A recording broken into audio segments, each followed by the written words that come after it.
The rain came down like God had forgotten how to stop crying. It fell in thick, endless sheets across the great Smoky Mountains of eastern Tennessee, hammering the ancient oaks and tulip poplars until their branches bent low, like old men carrying burdens too heavy to bear. The wind howled through the hollows and ravines, ripping leaves from their stems and sending them spinning into the darkness like lost souls searching for a place to rest.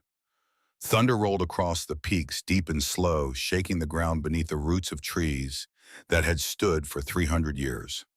And somewhere in the heart of that violent, unforgiving wilderness, a 5-year-old girl named Lily Burrows was alone. She had been alone for 3 days. 3 days, 3 nights, exposed to temperatures that dropped to 45 degrees Fahrenheit after sunset, exposed to rain that had not stopped falling since Monday afternoon, exposed to a forest so vast and so ancient that even experienced hikers carrying GPS devices and satellite phones had been known to vanish inside it and never return. And Lily had none of those things. She had a cotton dress, a pair of small rain boots, a yellow knit glove on her left hand, and a handmade cloth-covered sketchbook that her dying mother had sewn for her 18 months ago in the final weeks before pancreatic cancer took everything. But before we go into those mountains, before we follow the desperate trail of a father who would risk his own life on the word of a stray animal he had never seen before, you need to understand who Nathan Burrows was. You need to understand what he had already lost. And you need to understand why on that terrible Wednesday night in October of 2024, when every search team in Sevier County had officially given up a gray and white German Shepherd, appeared on his porch, looked him dead in the eyes and asked him to follow. Not with a bark, not with a whimper, with a knock. Welcome to Veteran Dog Tales. If you are new here, I kindly ask you to subscribe and turn on the notification bell so you never miss our upcoming honorable journeys. Today we follow a shattered father into the darkest night of his life, guided only by a mysterious four-legged guardian with no name and no home.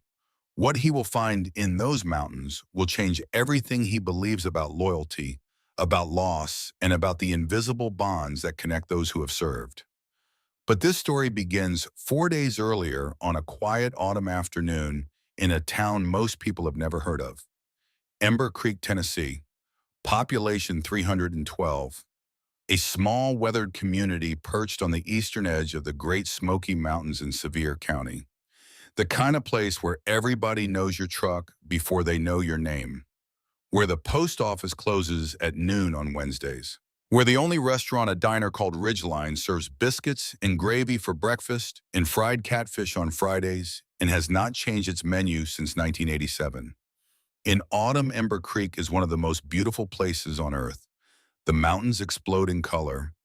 Red maples, golden hickories, and deep orange oaks cover every ridge and slope as far as the eye can see, creating a landscape so vivid it looks like a painting that someone set on fire.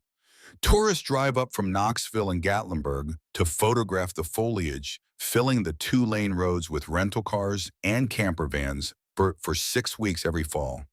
But the people who actually live in Ember Creek know something the tourists do not. Autumn is also the most dangerous season.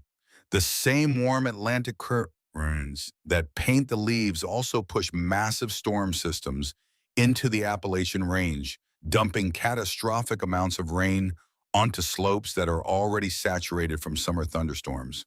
The soil turns to liquid. The creeks become rivers. The rivers become walls of brown water carrying boulders and fallen trees at 30 miles per hour. In November of 2016, a storm like this killed 14 people in nearby Gatlinburg and burned over 17,000 acres. The people of Ember Creek remember that storm. They remember the smoke. They remember the screams. Nathan Burrows lived 3 miles outside of town in a hand-built cabin at the edge of the national forest. The cabin sat on a small rise overlooking a meadow that ran right up to the tree line where the maintained world ended and the ancient ungoverned wilderness began. There was no fence between the meadow and the forest. There never had been. Grace had loved that about the property. She used to sit on the porch in the evenings watching the mist roll across the meadow and dissolve into the trees, and she would say that the forest was not something separate from their home. It was part of it. It was breathing the same air, drinking the same rain, watching the same stars. Grace Burrows died on April 14, 2023, 6 months after a routine blood test revealed stage 4 pancreatic cancer. She was 34 years old. She weighed 91 pounds at the end. Nathan carried her from the bedroom to the porch every morning for the last 3 weeks because she wanted to see the dogwood trees bloom one more time. And she did. She saw them bloom, she smiled, and then she closed her eyes. Nathan Burrows was not built for grief. He was built for action. 6'1", lean but hard, with the kind of wiry rope-like muscle that comes from years of carrying heavy packs over rough terrain. His brown hair, longer than regulation would have ever allowed, was streaked with silver at the temples and usually tied back with a leather cord. His facial hair was thick but neatly trimmed, framing a jaw that looked like it had been carved from the same limestone that made up the mountain ridges around Ember Creek. He wore the same thing almost every day: a gray t-shirt under an unbuttoned red and dark navy plaid flannel shirt, heavy work boots, and around his neck on a thin silver chain, two objects that never left his body: his military dog tag from the United States Army and Grace's gold wedding ring. Nathan had served with the 3rd Brigade Combat Team of the 1st Infantry Division, deployed out of Fort Riley, Kansas to Nuristan Province, Afghanistan, in 2009. That was the year of the surge, the year President Obama sent 30,000 additional troops into the country. The year the fighting in the eastern provinces reached a level of intensity that veterans still struggle to describe. Nathan was a staff sergeant. His best friend in the unit was a younger soldier named Tommy Rourke, a red-headed kid from rural Virginia with freckles across his nose and a laugh so loud it could be heard across a fire base. Tommy told jokes constantly, bad ones mostly, the kind that make you groan and then laugh anyway, because the person telling them is so genuinely delighted by their own humor. On October 3, 2009, Combat Outpost Keating in Nuristan Province was attacked by approximately 300 Taliban fighters. The Battle of Kamdesh, as it would later be called, became one of the deadliest engagements of the entire war. 8 American soldiers were killed. 27 were wounded. The outpost was nearly overrun. During the chaos, an RPG round struck a stone wall near Nathan's position. The blast threw him backward, tearing his left shoulder open. Through the smoke and dust, he saw Tommy Rourke get hit by the concussive force of a second explosion and disappear over a rock ledge into a narrow ravine. Nathan crawled toward the edge, screaming Tommy's name, but the ravine was filled with smoke and more rounds were incoming, and his squad leader physically dragged him back to cover. Tommy Rourke was listed as missing in action. 6 months later, the Army changed his status to presumed killed in action. His body was never recovered. There was a memorial service at Fort Riley. A folded flag was presented to Tommy's mother. Nathan stood in the back row in his dress uniform, his left arm still in a sling, and did not speak to anyone. For 15 years, Nathan carried that guilt. He believed with the absolute certainty that only survivors carry that he should have gone over that ledge. He should have pulled Tommy out. He should have tried harder. He should have been faster. The rational part of his mind knew that he was wounded under fire and physically restrained by a superior. But guilt does not answer to reason. Guilt speaks its own language, and it never stops talking. Nathan was medically discharged in 2013 with a diagnosis of post-traumatic stress disorder. He drifted for a while, worked construction in Nashville, slept in his truck more often than in apartments, drank too much, ate too little, became the kind of man who walks into a room and immediately identifies every exit, not because he is paranoid, but because his nervous system will not let him stop. Then he met Grace. She was volunteering as a nurse at a VA rehabilitation program in Knoxville, and she was the first person in 4 years who looked at Nathan and did not see a broken soldier. She saw a man. She saw someone worth saving. She was calm when he was shaking. She was patient when he was angry. She was the first person since Tommy who made him laugh without flinching at the sound of his own voice. They married in 2017. Lily was born in March of 2019. And for 4 years, Nathan Burrows had something he never thought he would have again: a family, a home, a reason to wake up in the morning that did not involve survival. Then Grace got sick, and the universe, which had already taken so much from Nathan, reached in and took the rest. After Grace died, Nathan and Lily existed in the cabin like two survivors on a life raft. They held on to each other because there was nothing else to hold on to. Nathan woke every morning at 5 military habit and made coffee on the wood-burning stove. He stood on the porch and watched the mist. He went through the motions of living because Lily needed him to. He cooked her meals. He braided her hair badly the way Grace had shown him once in a YouTube tutorial that he had watched 17 times. He read her stories at bedtime. He kissed her forehead. He told her that everything was going to be okay. And every night after he closed Lily's bedroom door, he would hear her talking. Not to him, not to an imaginary friend. To Grace, Lily spoke to her mother every single night. Not in the form of a prayer, not in the ritualistic, memorized way that children are taught to address the dead. Lily spoke to Grace the way you speak to someone sitting on the edge of your bed, casually, specifically, with the absolute conviction that the person is listening. Mommy, I drew a picture of the mountains today, the red ones. I used the good crayons, not the broken ones. Daddy said it was beautiful, but I think the trees are too fat. I'm going to fix them tomorrow. Mommy, Miss Martha brought soup again. Daddy pretended to eat it, but I saw him pour some in the sink when she was not looking. I think he is sad again. Can you tell him to eat from up there? Mommy, I found a blue feather today under the big oak tree. I put it in my book for you. I think it came from a bird that knows where heaven is. Nathan heard every word. He stood outside her door with his back against the wall, his rough hand pressed over his mouth to muffle the sound of his own breathing, and he listened.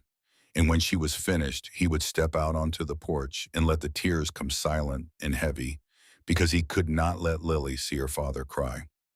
She had already seen her mother disappear. She could not watch her father fall apart. Lily also had a sketchbook, a small cloth-covered journal that Grace had hand-sewn during her last weeks using fabric from one of her own floral dresses. Inside, Lily drew pictures with crayons and colored pencils. The subjects were always the same: three figures, Daddy tall with brown hair and a red shirt, Lily small with curly hair and a yellow dress, and Mommy floating in the upper corner of every page with angel wings spread wide and a smile that only a child could draw with such confident joy. But in the most recent drawings, a new element had appeared. A large butterfly, pale green with wide, luminous wings hovering near the angel figure of Grace. Nathan noticed the butterfly. He asked Lily about it once. She looked up at him with her green eyes so much like his own and said simply, "That is how Mommy visits." Nathan did not understand. He filed it away in the back of his mind as one of those mysterious things children say, the kind of statement that sounds like poetry, but might also be a window into something too profound for an adult to process. He did not push her for an explanation. He kissed her head and let it go. He would not understand the butterfly until much later, until it was almost too late. Martha Calloway was the Burrows family's nearest neighbor, living in a smaller cabin half a mile down the ridge. She was 70 years old, a lifelong Appalachian woman whose family had lived on these mountains for 4 generations. Her hands were knotted with arthritis, but they could still knead biscuit dough and load a shotgun with equal efficiency. Her husband Earl had died of a heart attack in 2011, and she had lived alone since, tending a small vegetable garden and feeding the crows that gathered on her fence posts every morning. Martha had become a quiet, steady presence in Nathan and Lily's life since Grace's death. She brought food. She watched Lily when Nathan had to work his part-time job maintaining hiking trails for the National Park Service. She never offered advice or platitudes. She never said things like, "Everything happens for a reason," or "She is in a better place now." Martha had lost her own husband. She knew that no words can fill the space left by someone who is gone. So she simply showed up. With soup, with cornbread, with silence that was not empty but full. Lily trusted Martha in a way she trusted almost no one else. Martha was the only person Lily allowed to hold the cloth-covered sketchbook. And now, 4 days before the worst night of Nathan's life, we come to Monday afternoon, October 14th, 2024. The National Weather Service issued a severe storm warning for the Great Smoky Mountains region. A Category 2 storm system was expected to deliver 6 to 8 inches of rain over 48 hours with sustained winds of 50 miles per hour and gusts exceeding 70. Flash flood warnings were posted for every creek and river in Sevier County. Mudslide risk was classified as extreme on slopes above 3,000 feet elevation. Nathan spent the morning preparing. He stacked firewood on the covered porch. He checked the generator. He filled every available container with fresh water. He nailed plywood over the 2 windows that faced the northwest wind. Martha came over to help, bringing a cast iron pot of white bean soup and a pan of cornbread wrapped in a checkered cloth. Lily was outside, sitting at the edge of the meadow where the maintained grass met the wild tree line. She had her sketchbook open on her lap and her crayons spread in the grass beside her. She was drawing. Nathan called to her from the porch. "Lily, come inside. Storm is coming." She did not answer. He called again, louder. "Lily, inside. Now." Silence. Nathan walked down the porch steps across the meadow, his pace quickening with each step. He reached the spot where Lily had been sitting. The sketchbook lay open on the ground, its pages already spotted with the first drops of rain. Her crayons were scattered in the grass. The page she had been working on showed an unfinished drawing. A large butterfly, pale green with wings that were only half-colored. Lily was gone. Nathan's voice broke the silence of the meadow like a gunshot. He screamed her name. He ran along the tree line, crashing through low bushes and scanning the shadows between the trunks. Martha heard him from the kitchen and came running, her arthritic knees protesting every step. Together they searched for 40 minutes, calling Lily's name until their voices cracked, covering every inch of meadow and the first 100 yards of forest. Nothing. No answer.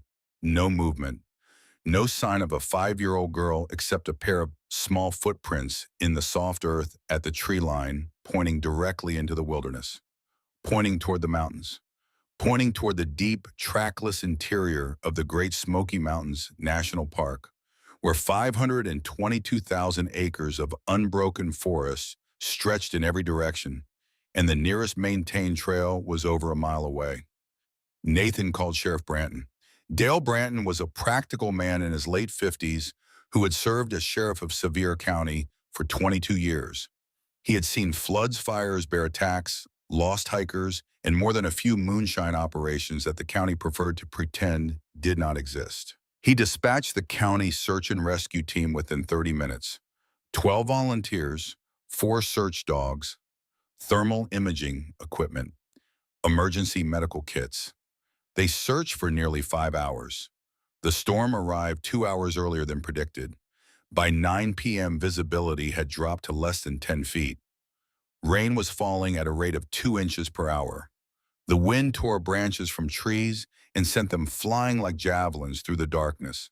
At 9:47 p.m., a massive white oak over 80 feet tall fell across the primary search trail, missing 2 rescue team members by less than 15 feet.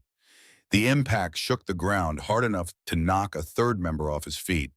Deputy Kyle Fenton, 28 years old, newly transferred from Knoxville, was the last person who wanted to leave those woods. He argued with Branton over the radio, his young voice tight with frustration and fear. He wanted to keep searching. He knew the girl was out there. He knew every minute mattered. But Sheriff Branton made the call, and it was the right call, even though it felt like murder. "I cannot risk 12 lives to save one," Branton said into the radio, his voice heavy with a weight that only people who make impossible decisions can understand. "If a mudslide takes out a search team, we will have more victims, not fewer. We pull back. We regroup at dawn." The search was officially suspended at 10:02 p.m. on Monday, October 14th. Lily had been missing for approximately 5 hours. She would remain missing for more than 60 more before anyone found her. For 3 days and 3 nights, Nathan Burrows existed in a state that was not quite consciousness and not quite madness. He did not sleep. He could not eat. Martha stayed in the cabin, kept the fire burning cooked meals that went untouched. She brewed coffee that Nathan drank in mechanical silence, staring out the window at the curtain of rain that had not thinned for a single hour since Monday night. During daylight, Nathan went into the forest alone. He carried his flashlight, his survival knife, a coil of rope, and a small backpack with water and emergency supplies. He followed the hiking trails as far as they went, then pushed beyond them into unmarked terrain. But the storm had transformed the landscape into something unrecognizable. Creeks that he used to step across had become rushing torrents of brown water. Trails he had walked 100 times were buried under fallen trees and rivers of mud. Familiar landmarks, a distinctive rock formation, a split trunk oak, a clearing where wildflowers grew in spring, had been erased or rearranged by the sheer force of the storm. He called Lily's name until his voice was nothing but a rasp. He listened for any sound beneath the roar of rain and wind. A cry, a whimper, the rustle of small feet in wet leaves. He heard nothing, only the forest, only the storm, only the vast indifferent silence of a wilderness that swallows sound the way the ocean swallows stones. Each evening he returned to the cabin soaked, freezing, empty. Martha would be waiting with dry clothes and hot coffee. She never asked if he found anything. She could read the answer on his face. On Wednesday night, the third night, at approximately 10:15 p.m., the old radio on the kitchen table crackled to life. Sheriff Branton's voice came through the speaker, heavier than Nathan had ever heard it. The state-level professional rescue team that had been dispatched from Nashville had also been forced to withdraw. Geological surveys indicated a high probability of catastrophic mudslides across the northern slopes above 3,000 feet. All search operations were suspended indefinitely. Branton did not say what Nathan heard in the silence between his words. He did not say that when the storm finally passed, they would not be searching for a living child. They would be searching for remains. Nathan sat on the floor beneath the window, his back against the rough wooden wall. Rain hammered the glass above his head. The silver chain around his neck held his dog tag and Grace's wedding ring, and he gripped them both so tightly that the metal edges cut into his palm. He closed his eyes, and for the first time in his life, Nathan Burrows did not strategize. He did not plan. He did not calculate options or assess tactical variables. He talked to Grace, not out loud, not in the way Lily did, but silently inside the ruined cathedral of his own mind. He spoke to the woman who had saved him once before. I promised you I would keep her safe. I promised you Grace, and I failed. I am so sorry. Martha sat at the kitchen table, her weathered hands folded in her lap, tears running silently down the deep creases of her face. She did not speak. There was nothing to say. Outside, the storm raged on, and somewhere in 500,000 acres of darkness, a 5-year-old girl was either alive or she was not, and no amount of words or prayers or human effort could change that equation tonight. And then the knocking began. Not the sound of a branch against glass, not the random percussion of debris blown by wind. This was rhythmic, deliberate, intentional. Knock, knock, knock, pause, knock, knock, knock. Nathan opened his eyes. Through the rain-streaked window, blurred and distorted by the water running down the glass, he saw a shape. A four-legged silhouette standing on the wooden porch, barely visible in the darkness. He pressed his face closer to the glass, and the shape became clear. A German shepherd, young, maybe 10 months old, with a coat of gray and white that was completely soaked, plastered flat against a lean, muscular frame. The dog stood on the porch with its right front paw raised, and as Nathan watched it, brought the paw forward and tapped its claws against the window glass. Deliberately, precisely, the way a person knocks on a door. Knock, knock, knock. The dog stopped. It looked directly at Nathan through the glass. Its eyes were not the eyes of a hungry stray begging for food. They were not the frightened eyes of an animal seeking shelter from a storm. These eyes carried something that Nathan, in all his years of military service, had only seen in the eyes of soldiers delivering critical intelligence. Urgency, purpose, a message. The dog held Nathan's gaze for 3 full seconds. Then it turned its head and stared into the black wall of forest beyond the meadow. It held that stare for another 2 seconds. Then it turned back to Nathan and knocked again. Martha rose from the table and walked to the window. She looked at the dog, then at Nathan. Her voice was barely a whisper, and it trembled. In 70 years of living on the edge of these woods, I have never seen that dog. Nobody keeps German shepherds within 10 miles of here. That animal came out of the forest, Nathan. The forest. Nathan stood up. Something shifted inside him. It was not hope. Hope had been extinguished 2 days ago. This was something older, something deeper, something that had been forged in the mountains of Afghanistan and tempered by 15 years of carrying impossible weight. It was the instinct of a soldier who recognizes a signal in the middle of chaos.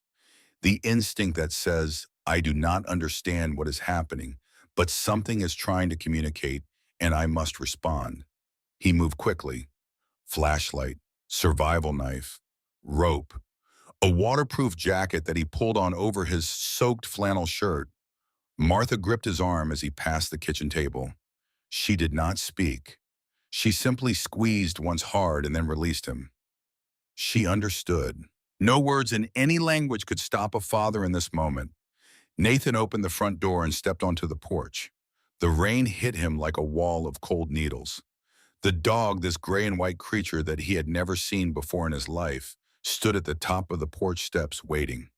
When Nathan's boot hit the first step, the wee turned and descended into the darkness of the meadow, heading straight for the tree line. It paused, once looked back over its shoulder to confirm that Nathan was following, and then plunged into the forest. Nathan followed. He did not know where he was going. He did not know if the dog was leading him to his daughter or to his own death. He knew only that every official option had been exhausted, that every rational path had been closed, and that a mysterious animal had appeared at his door in the middle of a storm that had shut down an entire county, knocked on his window with the deliberate precision of a messenger, and looked at him with eyes that said, "Follow me." And so he followed, into the rain, into the darkness, into the ancient breathing wilderness of the Great Smoky Mountains, where something waited for him that would shatter everything he thought he knew about loyalty, about sacrifice, and about the invisible threads that bind the broken to the brave. The forest swallowed them both, and the night was far from over. The darkness inside the forest was absolute. Not the comfortable darkness of a bedroom with the curtains drawn, not the romantic darkness of a countryside night under a canopy of stars. This was the total suffocating, primordial darkness of a place where light has never been welcome. The canopy of ancient oaks in hemlocks above was so dense, so layered with decades of tangled branches and overlapping leaves that even on a clear night, the moonlight would have struggled to reach the forest floor. But tonight there was no moon.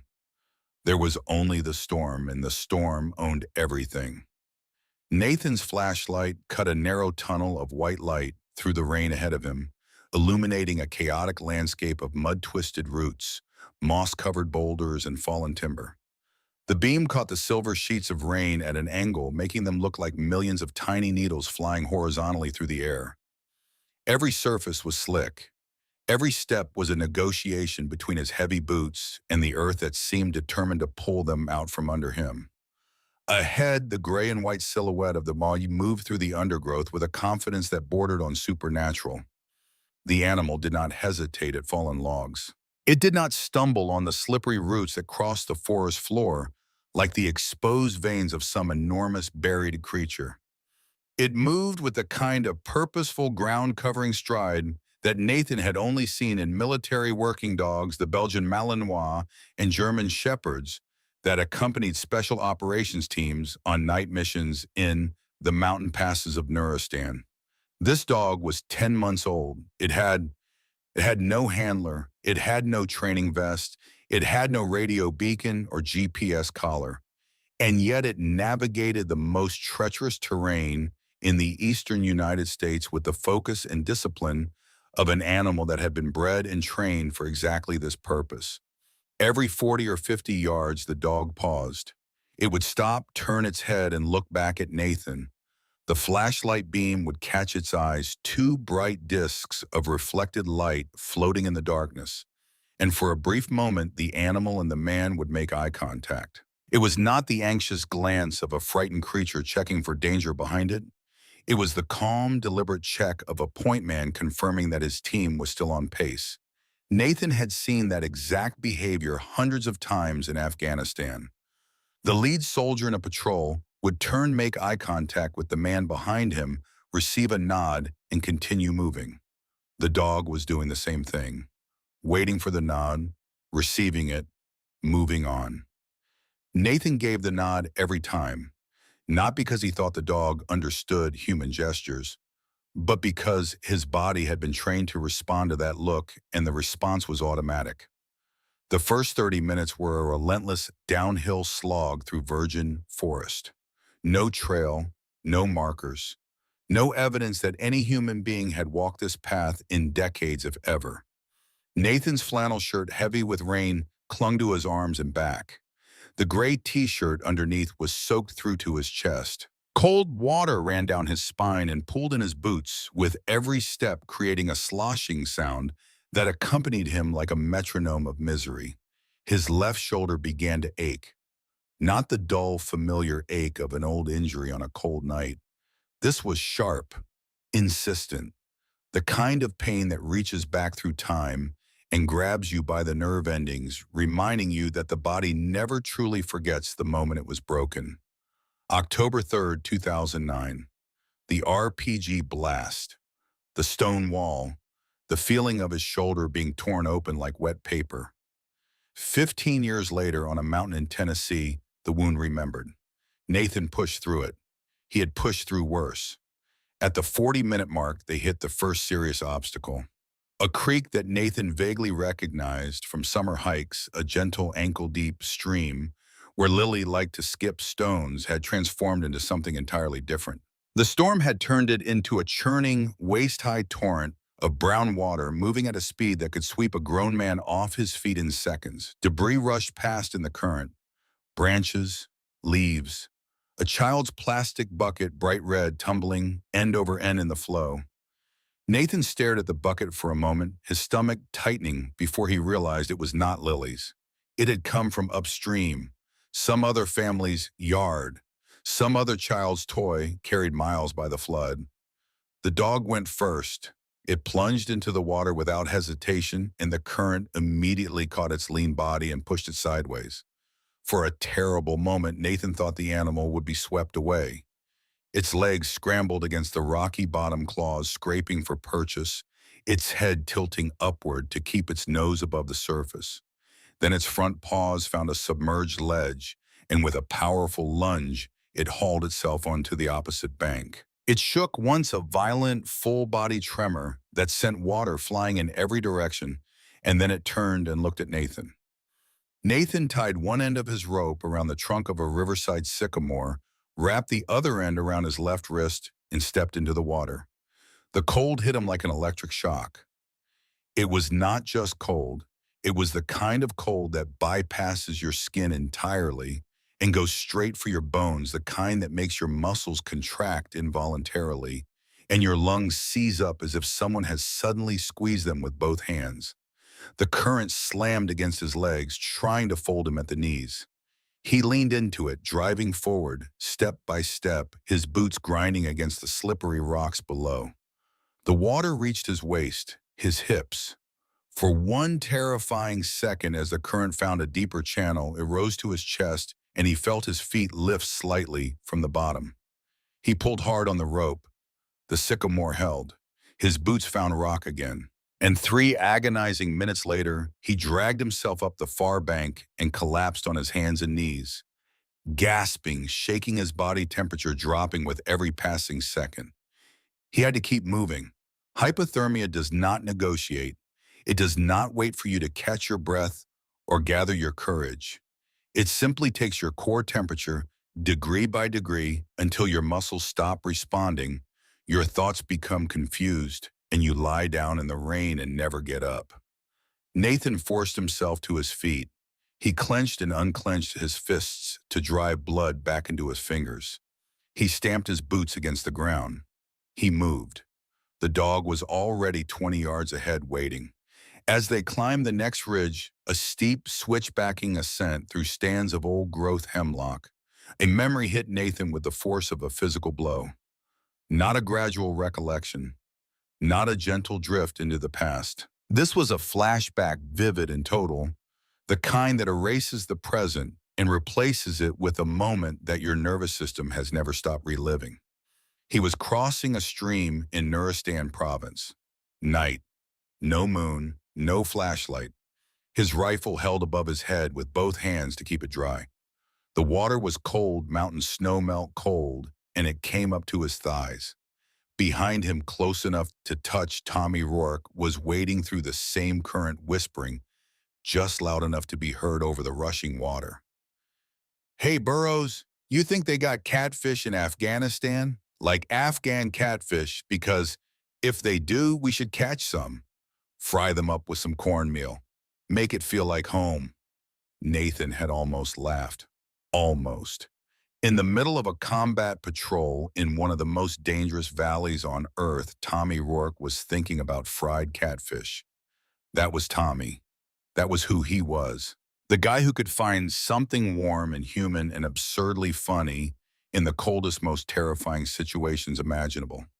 The guy who made you forget just for a second that people were trying to kill you. The memory dissolved as Nathan's boots slipped on a wet root and he caught himself against a hemlock trunk. His shoulder screamed. The rain continued to fall, and Tommy Rourke was still dead, or so Nathan believed. An hour and 20 minutes into the trek, Nathan's flashlight beam swept across the base of a large chestnut tree and caught something that made his heart stop. Wedged between two exposed roots, half buried in mud, was a small headband made of purple floral fabric. Nathan recognized it instantly. Grace had sewn it from the same dress fabric she used for Lily's sketchbook cover. Lily wore it almost every day. It was her favorite. She called it her mommy headband because the flowers on the fabric matched the flowers on the dress Grace was wearing in the photograph that sat on Lily's bedside table. Nathan dropped to his knees in the mud. He pulled the headband free with trembling hands. It was soaked, caked with dirt, but intact. He pressed it against his chest, and for the first time in 3 days, tears came. Not the controlled, silent tears he allowed himself on the porch after Lily's bedtime conversations with Grace. These were raw, violent. The tears of a man who has been holding a dam together with nothing but willpower and is finally completely overwhelmed by the flood behind it. But these were not tears of despair. They were tears of evidence. Lily had been here. She had passed this exact spot. She had been alive when she passed it because the headband was snagged at a height that matched a walking child, not one who had fallen or been carried by water. His daughter had walked through this forest past this tree wearing this headband, and it had caught on the roots and pulled free from her hair. The dog was real. The trail was real. Lily had been here. Nathan wiped his face with the back of his hand, stood up, and looked at the dog. The animal was sitting 10 yards ahead, watching him with that same calm, intelligent gaze, waiting, patient, as if it understood that the man needed this moment, needed to feel the fabric in his hands, and know that his daughter's story had not ended in these woods. Nathan tucked the headband inside his shirt against his skin next to Grace's ring and his dog tag. 3 objects against his chest now. 3 connections to the people who mattered most. He nodded at the dog. Okay, keep going. The dog turned and continued up the ridge. 20 minutes later, they crested the top of a steep, unstable slope. Nathan's flashlight swept the terrain below, and through the curtain of rain, he saw the dark outlines of structures. Not natural formations, not rock faces or cliff overhangs. These were man-made shapes, rectangular, angular. The unmistakable geometry of walls and roof lines, even though those walls were crumbling, and those roof lines had long since collapsed under the weight of decades. The Harlan Sawmill. Nathan knew about this place the way everyone in Ember Creek knew about it.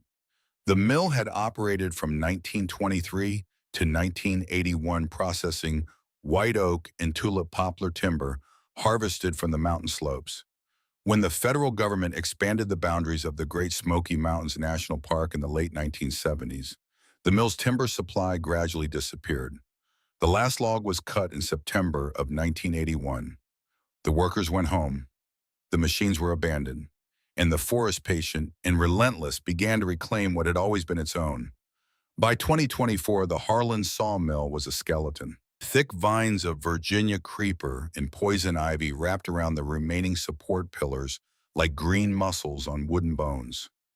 The corrugated tin roof had collapsed inward, creating a jagged, rusted canopy that channeled rainwater into waterfalls that poured through the interior.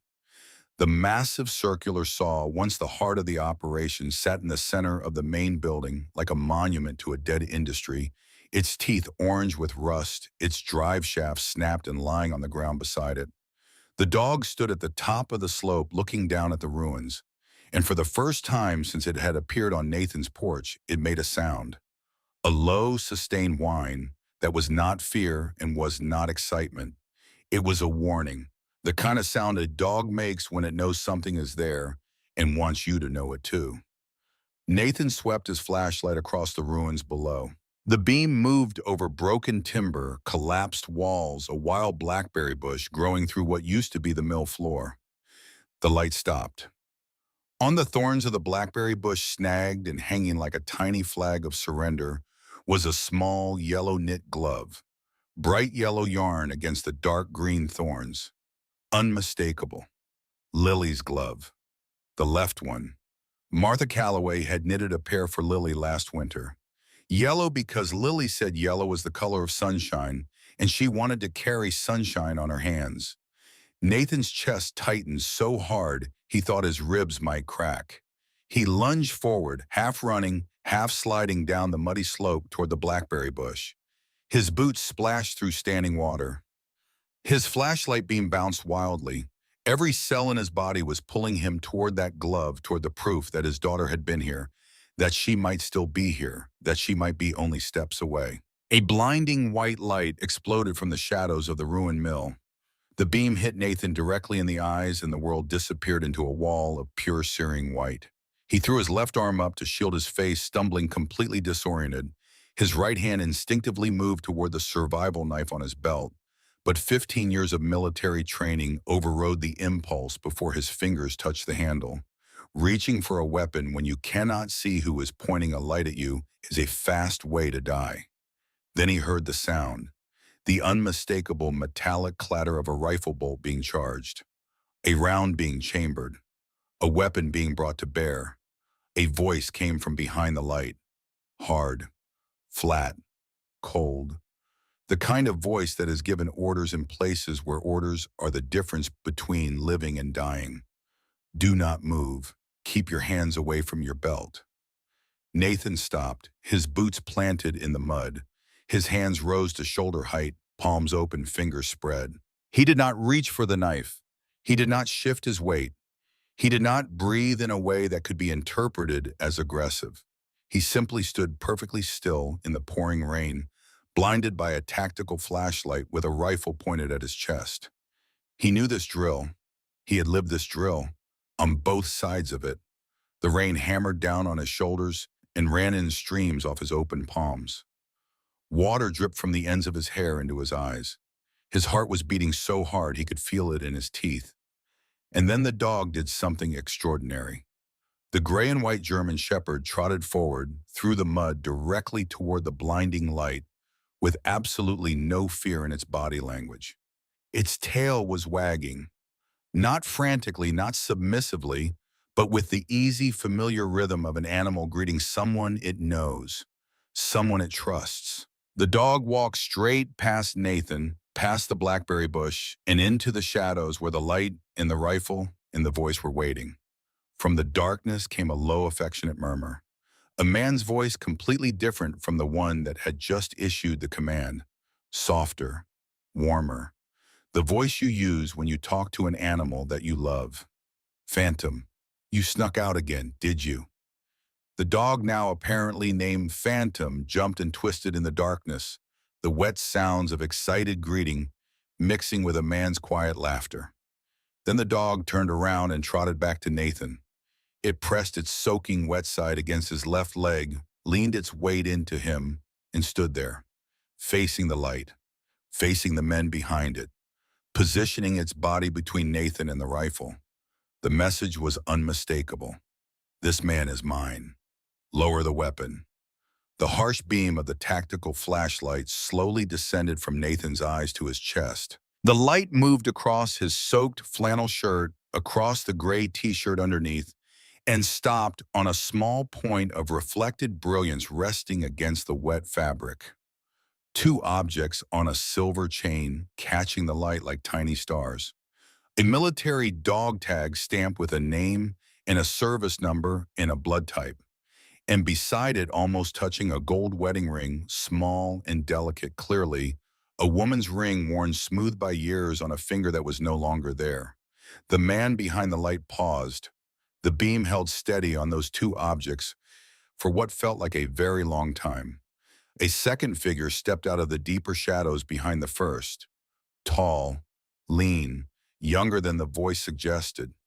Nathan could not see points, he could only see outlines. Two men, both in heavy clothing, both carrying rifles with the easy practiced comfort of men who have carried rifles for most of their adult lives. The soft metallic sound of a rifle safety being engaged clicked through the rain. Then another. Two rifles being lowered, two threats being stood down. The first man stepped forward, far enough for Nathan to make out features in the edge of the flashlight beam. Broad-shouldered, white, early 40s. Wearing a military field jacket with no insignia, no patches, no unit identification. His face was weathered and hard, but his eyes, now that the aggression had drained from them, were tired. Not the tiredness of a man who needs sleep, the tiredness of a man who has been awake in some fundamental sense for far too long. His name was Dawson. The second man was younger, mid-30s, tall and thin, with sharp, watchful eyes that moved constantly, scanning the tree line behind Nathan, even as the confrontation was ending. His name was Mercer. They looked at the dog tag. They looked at the wedding ring. They looked at the desperate, rain-soaked face of the man standing in the mud before them, with his hands still raised above his shoulders. And they understood. No words were necessary. Every veteran in the world knows what a dog tag and a wedding ring hanging together on the same chain means. It means loss. It means someone is gone. It means the person wearing them is carrying a weight that most people cannot even imagine, let alone bear. Dawson gave Nathan a single slow nod, the universal gesture between soldiers who recognize each other not by uniform or rank, but by the invisible marks that service leaves on the soul. He turned and gestured with his flashlight. "Follow me." Nathan lowered his hands. Phantom pressed against his leg and began to walk. And Nathan followed two armed strangers into the ruins of an abandoned sawmill in the middle of a storm, in the middle of the night, deep in the wilderness of the Great Smoky Mountains. He followed them because the dog trusted them. And because after 3 days of searching alone, Nathan Burroughs would have followed the devil himself if there was a chance, even the smallest imaginable chance, that it would lead him to his daughter. Dawson led them through the wreckage of the mill, past the rusted saw and the collapsed walls around the back of the main building, to the base of a massive limestone cliff face that rose vertically out of the forest floor. In the beam of the flashlight, the cliff looked like a solid wall of pale gray rock, unbroken and impassable. There was no path, no opening, no way through. Then Dawson reached out and pushed aside a thick curtain of ferns and English ivy that hung from a natural ledge in the rock face. Behind the vegetation, invisible to anyone who did not already know it was there, was a narrow crevice in the limestone, a crack in the mountain barely wide enough for a man to pass through sideways. Dawson turned sideways and slipped through. Mercer followed. Phantom squeezed through with practiced ease, his wet fur brushing both sides of the rock. Nathan turned his shoulders, held his breath, and pushed himself into the crevice. The passage was 12 feet long. The walls were damp and cold against his chest and back. His flashlight beam bounced between the rock faces, creating a strobe effect that was briefly disorienting. The sound of rain and wind faded with each step, absorbed by the stone, until the only sound was his own breathing and the scrape of his boots on the narrow floor. Then the crevice opened. Nathan stepped out of the rock and into a hidden basin. The wind was gone. The rain, still falling, was now a gentle drizzle instead of a violent assault broken by the high canyon walls that surrounded the basin on three sides. The temperature was warmer by several degrees, protected from the wind chill that made the open forest feel 20 degrees colder than it actually was. Nathan swept his flashlight across the space and felt his breath catch in his chest. Spread out before him was a camp, not a random collection of tarps and sleeping bags thrown together by desperate men. This was a disciplined, meticulously organized military-grade installation. Heavy canvas tents stretched over wooden frames, their guidelines taut and evenly spaced. Pathways between the tents were lined with flat stones, creating dry walkways even in the heaviest rain. Small fires burned in sunken pits, Dakota hole fires, a military technique where the flame burns in a pit connected to an air channel, producing maximum heat with minimum visible smoke. The fires gave off a warm, amber glow that illuminated the camp without being visible from outside the basin. There were people here, 15, maybe 20, grown men. Most were sitting quietly near the fires, wrapped in blankets or wearing heavy coats. Their ages ranged from mid-30s to early 60s. Their faces, caught in the firelight, shared a quality that Nathan recognized instantly because he saw it every morning in his bathroom mirror. It was the look of men who had been somewhere terrible and had never fully come back. This was not a campground. This was not a survivalist compound. This was not a criminal hideout. This was a sanctuary, a hidden refuge built by veterans who could no longer live in the world they had fought to protect. Nathan had heard rumors about communities like this. Every veteran had. Stories passed around in waiting rooms and support group meetings about men who had disappeared into the national forests, the Appalachian wilderness, the deep woods of the Ozarks, and the Cascades. Men with severe post-traumatic stress disorder, traumatic brain injuries, treatment, resistant depression. Men who had tried the system and found it broken. Men who waited 9 months for a VA appointment and then sat in a fluorescent-lit waiting room full of strangers and felt their hearts race and their hands shake and their vision narrow until they had to leave. Men who could not hold jobs because the sound of a car backfiring sent them to the floor. Men whose marriages collapsed under the weight of nightmares and anger and silence. Men who lost their homes, their families, their identities, everything except the dog tags around their necks and the memories that would not stop playing on an endless, merciless loop. The Department of Veterans Affairs estimated that on any given night, over 37,000 veterans in America were homeless. But that number only counted the ones they could find, the ones in shelters, the ones on the streets. It did not count the ones who had walked into the wilderness and never looked back. Nathan was standing in a place that was not supposed to exist, a place built by men who had been forgotten by the country they served. A man emerged from the largest tent. He moved slowly with a slight limp in his right leg, but his posture was ramrod straight, his shoulders back, his chin level. The posture of a man who had spent decades standing at attention and could not shake the habit even in a hidden camp in the middle of nowhere. His name was Walter Hagen. He was 60 years old. His hair was silver gray, cut short in a military high and tight that looked like it was trimmed every 2 weeks with precision. His face was deeply lined, the skin tanned and leathered by years of outdoor living. His eyes were dark brown, steady, and carried the quiet, unshakable authority of a man who has led other men through the worst that human beings can do to each other. Walter had served in the United States Marine Corps.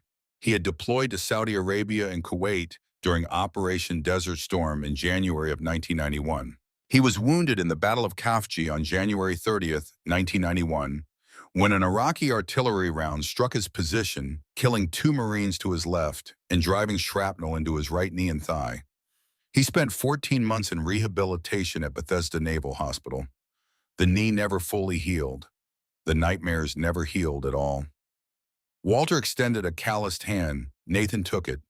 The handshake was firm, brief, and communicated more than any sentence could have.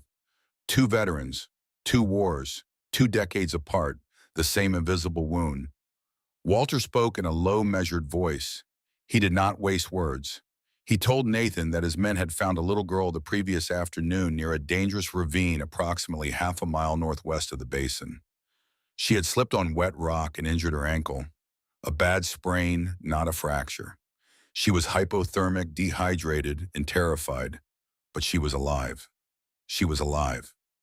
Nathan heard those words and felt something inside his chest break open. Not break down, break open, like a door that has been locked for 3 days suddenly swinging wide, and behind it is not emptiness, but light. Walter continued. The camp's medic, a former Navy corpsman everyone called Doc Stillwell, had treated the ankle, rehydrated the girl with warm fluids, and wrapped her in heavy wool blankets. She was resting in the medical tent.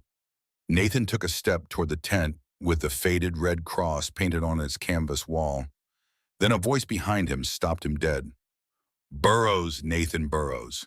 The voice came from the direction of one of the smaller fires near the edge of the camp. It was a male voice, hoarse as if the speaker had not used it loudly in a very long time. But underneath the rust and the hesitation, there was a quality, a particular cadence, a specific rhythm of syllables that bypassed Nathan's conscious mind entirely and went straight to a place in his memory that he had sealed shut 15 years ago and sworn never to open. Nathan turned around slowly. Standing beside the dying fire, half illuminated by the amber glow and half lost in shadow, was a man in his mid-30s. He was thin, too thin. The kind of thin that comes not from illness, but from years of eating just enough to survive and not a calorie more. His hair was dark red, the color of autumn leaves that have been rained on longer than it had ever been in the army, hanging past his ears and curling at the collar of a faded green field jacket. Freckles that Nathan remembered as constellations scattered across a young, laughing face were now faded, barely visible on skin that had been weathered by years of sun and wind and cold. But the eyes were the same. Green, bright, the particular shade of green that Nathan had once described in a letter to Grace as the color of new leaves in April. Tommy Rourke. Nathan did not speak. He could not speak. His mouth opened, but nothing came out. His legs, which had carried him for miles through a storm, which had waded through a freezing torrent, which had climbed ridges and descended ravines and not faltered once, suddenly lost all their strength. He did not fall, but he stopped, completely, as if someone had reached inside his body and turned off the machine that kept him moving. 15 years. 15 years since the RPG round hit the stone wall at Combat Outpost Keating. 15 years since the explosion threw Tommy over the rock ledge and into the ravine filled with smoke and fire. 15 years since Nathan screamed his name into the chaos and got no answer. 15 years since the memorial service at Fort Riley, the folded flag, the empty coffin. 15 years of nightmares in which Nathan crawled to the edge of that ledge and reached down and his hand closed around Tommy's wrist, and he pulled and pulled, and Tommy came up out of the smoke alive, grinning, saying something stupid about catfish. And then he would wake up, and Tommy would be dead again. But Tommy was standing here, in a hidden camp in the Great Smoky Mountains of Tennessee, alive, thin and weathered and haunted, but breathing. His chest was rising and falling. His green eyes were reflecting the firelight. He was real. Tommy took a step forward, then another. His movement was cautious, almost apologetic, as if he was approaching a wild animal that might bolt.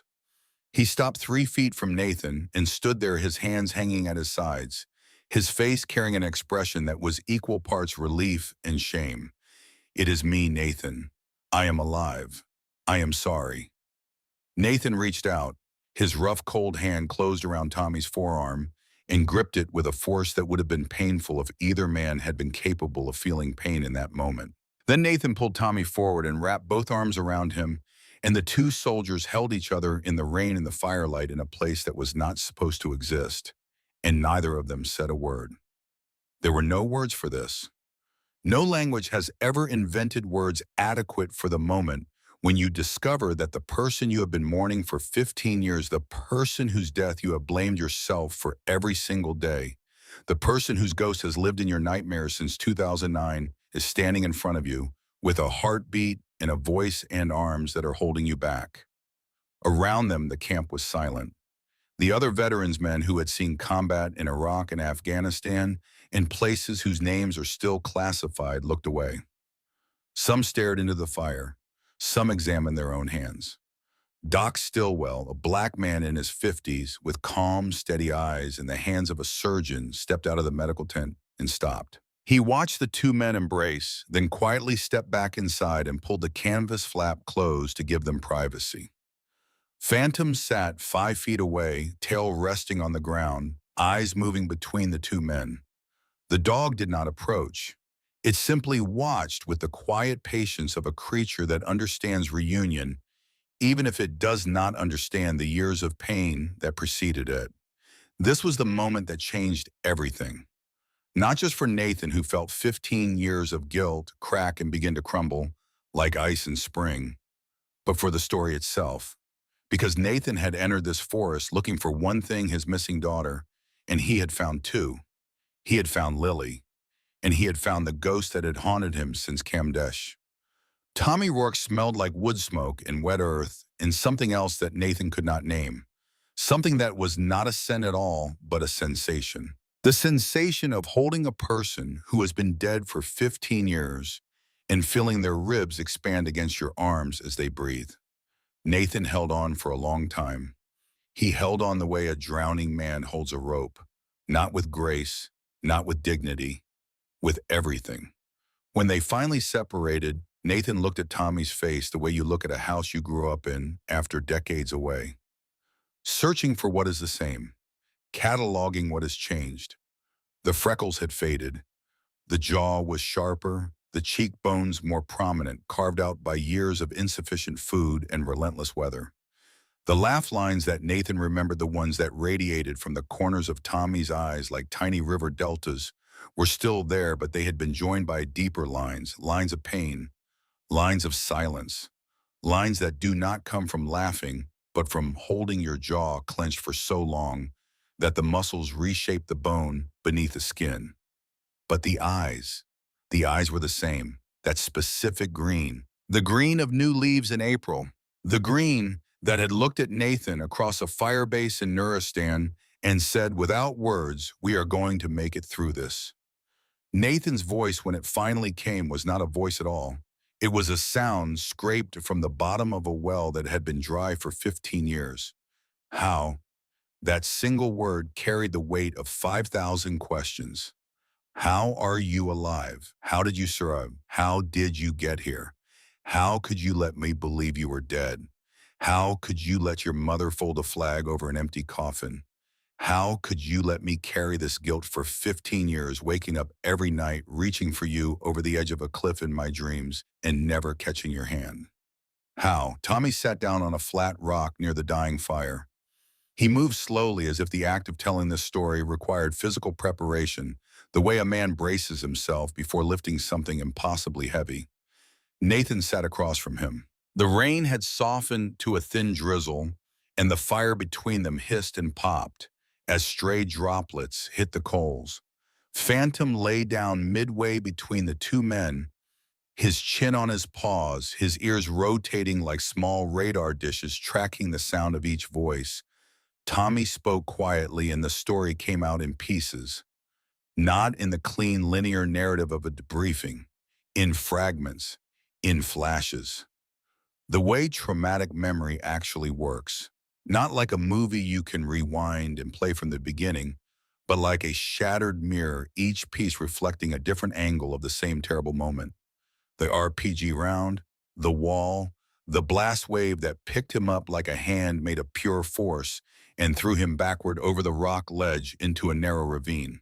He did not remember falling. He remembered being in one place standing behind a stone wall with his rifle up and his shoulder pressed against Nathan's, and then he remembered being in a completely different place lying on his back at the bottom of a gully, looking up at a strip of sky that was the wrong color because it was full of smoke.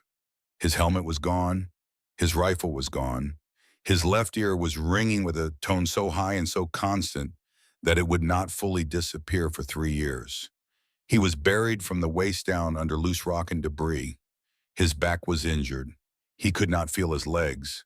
He screamed, but the sound was swallowed by the ongoing firefight above him, the crack of rifles and the deep thud of mortars and the shouting of men in two languages who were trying very hard to kill each other.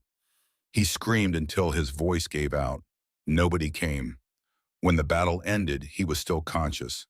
He heard American voices above him on the ledge, calling names accounting for the living and the dead. He tried to shout again, but his throat was raw and swollen, and the sound that came out was barely louder than a whisper. The voices moved away. The helicopters came. The helicopters left. Night fell. He was alone. He spent 2 days in that ravine before an Afghan shepherd boy, 11 years old, heard his moaning and climbed down to investigate. The boy ran to his village, and 4 men came back with a makeshift stretcher made from goat hide and wooden poles. They carried Tommy to their village, a collection of mud brick houses in a valley that was not on any American military map. A village elder who had learned basic medicine from a Soviet military doctor during the Afghan War in the 1980s set Tommy's fractured vertebra using a technique that was crude but effective. They fed him. They gave him water. They kept him alive. It took 3 months for Tommy to walk again.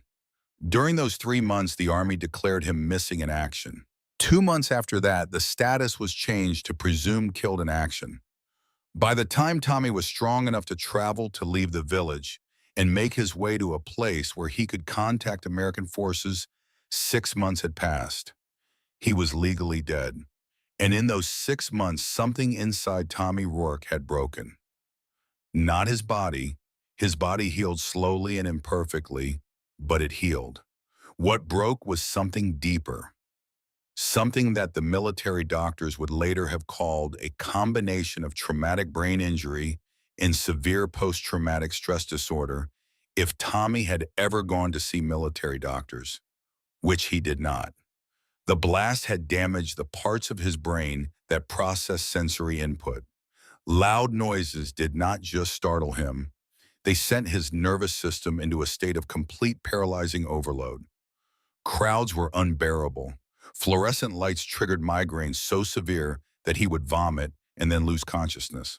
The sound of a car engine reminded him of generators at the fire base, and generators reminded him of night watch, and night watch reminded him of the morning the RPG came, and then he was back in the ravine, buried, screaming alone. Tommy made his way back to the United States through Pakistan using a civilian passport that the village elder helped him obtain through channels that Tommy did not ask about and did not want to understand.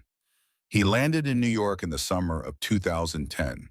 He stood in the arrivals terminal at JFK Airport for 11 minutes before the fluorescent lights, the announcements over the PA system, the rolling luggage wheels on the tile floor, and the sheer density of human beings moving in every direction simultaneously overwhelmed his damaged nervous system so completely that he sat down on the floor, covered his ears with both hands, and could not move for 45 minutes. He never reported back to the Army.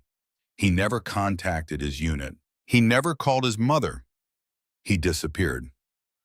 For the next 13 years, Tommy Rourke moved through the margins of America like a ghost. He worked day labor on farms in Virginia and North Carolina, picking apples and tobacco and sleeping in barns. He spent 2 winters in a homeless camp under a bridge in Asheville. He walked into the Appalachian wilderness for weeks at a time, carrying nothing but a knife and a sleeping bag, because the forest was the only place where the noise inside his head was quieter than the noise outside it. He found Walter Hagen's camp 3 years ago, or more accurately, the camp found him. Dawson and Mercer discovered Tommy half-conscious and severely dehydrated on a ridge 2 miles from the basin, and they carried him in. Doc Stillwell treated him. Walter gave him a tent, a sleeping bag, and something that no VA hospital or rehabilitation program or well-meaning nonprofit organization had ever given him. Silence. Space. The company of men who understood without requiring explanation. Tommy stopped talking. The fire had burned down to a bed of glowing coals that pulsed with a deep orange light, like the heartbeat of something ancient and warm. Nathan sat across from him, his elbows on his knees, his head bowed. The silver chain around his neck hung forward, and the dog tag and the wedding ring dangled in the space between his chest and his thighs, swinging slightly with each breath. Nathan did not say, "I understand." He did not say, "You should have called." He did not say, "It is okay," because those phrases, however well-intentioned, would have been insults. They would have reduced 13 years of agony to something that could be resolved with a sentence. Instead, Nathan reached inside his soaked flannel shirt and pulled out the purple floral headband. He held it in his open palm for Tommy to see. "Her name is Lily. She is 5. Grace is gone. Cancer. 18 months ago." Tommy looked at the headband. His jaw tightened. His green eyes, which had been steady through the entire telling of his own story, suddenly filled with water. "I know. Walter told me. When they brought the little girl in yesterday, she said her daddy's name was Nathan. And I knew." A silence stretched between them. Not an empty silence. A full one. The kind of silence that contains everything that two people have been through together and apart, compressed into a space where words would only get in the way. Then Nathan said the only thing that mattered. "When you are ready, my cabin always has room. Lily could use an uncle." Tommy did not answer, but the corner of his mouth moved, not quite a smile. Something smaller and more fragile. The first tentative movement of a muscle that had forgotten what smiling felt like. The moment was broken by the sound of boots on stone. Mercer appeared at the edge of the firelight, his face tight with urgency. He spoke directly to Walter Hagen, who had been standing in the shadows near the large tent listening to everything. "Movement on the north perimeter. One individual approaching from the direction of the old Callaway Moonshine Trail." The change in the camp was instantaneous. Fires were dampened. The warm amber glow disappeared, replaced by near total darkness. Men who had been sitting quietly around the flames were now on their feet, moving to positions with the fluid, silent efficiency of soldiers conducting a drill they have rehearsed 1,000 times. Walter Hagen's voice cut through the darkness, low and precise, assigning sectors and fields of observation with the economy of a man who has commanded troops under fire. Nathan's stomach dropped. He knew immediately who was coming through those woods. Deputy Kyle Fenton, the young officer who had argued with Sheriff Branton about suspending the search. The kid who had too much heart and not enough experience to know when to let things go. Fenton was out there in the forest following a trail, carrying a radio that connected him to the sheriff's office, to the county emergency network, to the entire apparatus of law enforcement and government authority that these men had spent years hiding from. If Fenton found this camp and reported it, everything would collapse. The county would send teams. The Forest Service would be notified. The news media would descend. Cameras, microphones, helicopters. The men in this basin would be exposed. Their sanctuary would be destroyed. Some of them might face legal consequences for living on federal land without authorization. All of them would face the thing they feared most: the world, the noise, the overwhelming, suffocating, unbearable pressure of a society that had failed them and now wanted to classify them and process them and enter them into systems that had already broken them once. Nathan spoke quickly to Walter. Let me go out to him. I know who it is. He is a county deputy, young, good kid. He is not a threat. Let me talk to him before this turns into something it does not need to be. Walter's eyes were hard in the darkness, the eyes of a Marine who had spent 30 years operating on a simple principle: trust no one outside the perimeter. Nathan understood that principle. He had lived by it himself. But the stakes were different now. Tommy's voice came from behind Nathan, addressing Walter directly. It was the first time Tommy had spoken in front of the group since Nathan's arrival, and the other men turned toward the sound. Let Nathan go. If he followed a stray dog into a storm to find his daughter, he is not going to betray the people who saved her. Walter looked at Tommy for a long moment. Then he looked at Nathan. Then he gave a single sharp nod. Nathan moved through the crevice in the limestone and back into the open forest. The rain had weakened to a steady drizzle, and the wind had dropped enough that he could hear sounds beyond the immediate splash of water on leaves. He heard footsteps, careful, deliberate footsteps, the kind made by someone who is trying to move quietly but has not been trained well enough to actually succeed. Nathan cupped his hands around his mouth and called out, "Fenton, it is Nathan Burrows. Do not shoot. I am coming toward you." A flashlight beam swung through the trees and found him. Behind the light, Kyle Fenton stood in a gap between two hemlock trunks, his service pistol in his right hand, his left hand holding a flashlight that was shaking slightly. Not from cold, from adrenaline, from the sudden jarring discovery that he was not alone in a forest that was supposed to be empty. "Burrows, what are you doing out here?" Nathan walked toward Fenton slowly, his hands visible. He noticed that Fenton's left jacket pocket was bulging slightly with the rectangular shape of a radio, the radio that could end everything. "Lily is alive," Nathan said. Those 3 words hit Fenton like a physical force. The young deputy's face went through a rapid sequence of emotions: shock, disbelief, relief. His gun hand dropped to his side, and for a moment he looked like he might create an, how did you find her? People found her. Good people. They took care of her. A medic patched up her ankle. She is warm. She is safe. Fenton's relief lasted about 3 seconds before the cop in him took over. His eyes narrowed. His posture straightened. What people, Nathan's there? Is nobody out here? Every cabin in a 10-mile radius was evacuated Monday night. "Who has your daughter?" Nathan looked at Kyle Fenton. He looked at this young man who had driven to Nathan's cabin in the middle of the night because he could not sleep, knowing a child was lost in the storm. Who had taken Martha Calloway's hand-drawn Moonshine Trail map and walked into a forest that professional rescue teams had declared impassable. Who was standing here now, soaking wet, exhausted, armed, and still asking the right questions, because that is what good cops do. Nathan made a decision. He told the truth, not the full truth, not the coordinates and the details and the head count, but the truth that mattered.